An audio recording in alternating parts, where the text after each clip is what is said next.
அஸ்ஸலாமு அலைக்கும் ஃப்ரெண்ட்ஸ். இன்னைக்கு நம்ம சேனலில் சுவையான டேஸ்டான கலர்ஃபுல்லான நண்டு குருமா எப்படி சேர்த்து பார்த்துக்கலாம் வாங்க.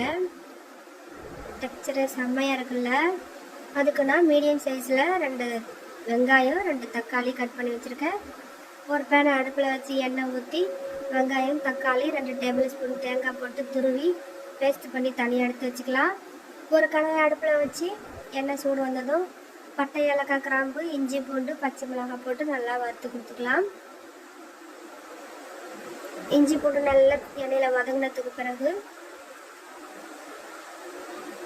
கருவேப்பிலை சேர்த்துக்கலாம்.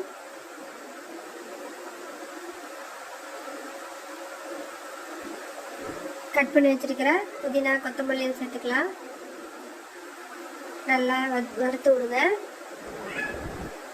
இப்போ நான் மிளகாத்தூள் சேர்த்துக்கிறேன். காஷ்மீரி மிளகாத்தூள் ஒரு 1.5 டீஸ்பூன் அளவுக்கு. நண்டு கறி நல்லா காரம் சாரமாக சாப்பிட்டா தான் நல்லாயிருக்கும். சளி இருந்தாலும் நல்லது. சளி பிடிச்சவங்களுக்குலாம் நண்டு கறி நண்டு சூப்பு சாப்பிட்டா உடம்புக்கு ரொம்ப நல்லது ஃப்ரெண்ட்ஸ்.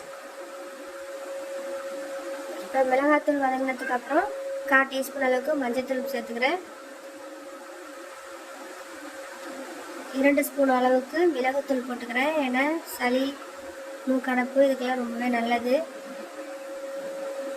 1/4 டீஸ்பூன் ஜீரகத்தூள் 2 டீஸ்பூன் அளவுக்கு மல்லித்தூள் சேர்த்து நல்லா வறுத்து கொடுத்துக்கலாம்.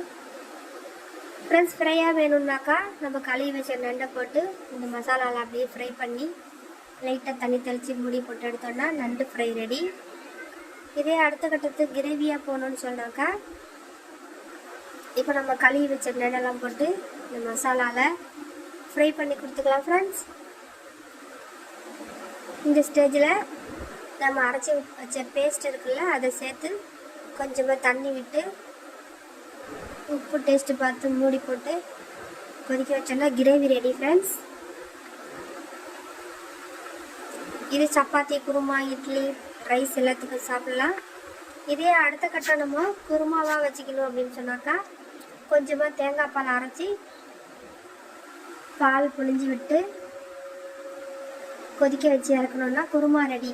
ஸோ ஒரு வீடியோவில் 3 in 1 வீடியோ பிடிச்சிருந்தா லைக் பண்ணுங்கள், ஷேர் பண்ணுங்கள், சப்ஸ்கிரைப் பண்ணுங்கள் ஃப்ரெண்ட்ஸ். ஸோ நம்ம சேனலை மறக்காமல் லைக் பண்ணிவிட்டு தொடர்ந்து வாட்ச் பண்ணுங்கள். இதே போல் சுவையாக நீங்களும் நண்டு கறி செஞ்சு சாப்பிட்டுட்டு எப்படி இருக்குன்னு கமெண்ட்ஸில் சொல்லுங்கள் ஃப்ரெண்ட்ஸ். வா சூப்பரான சாப்பாடு. தேங்க்யூ ஃபார் வாட்சிங்.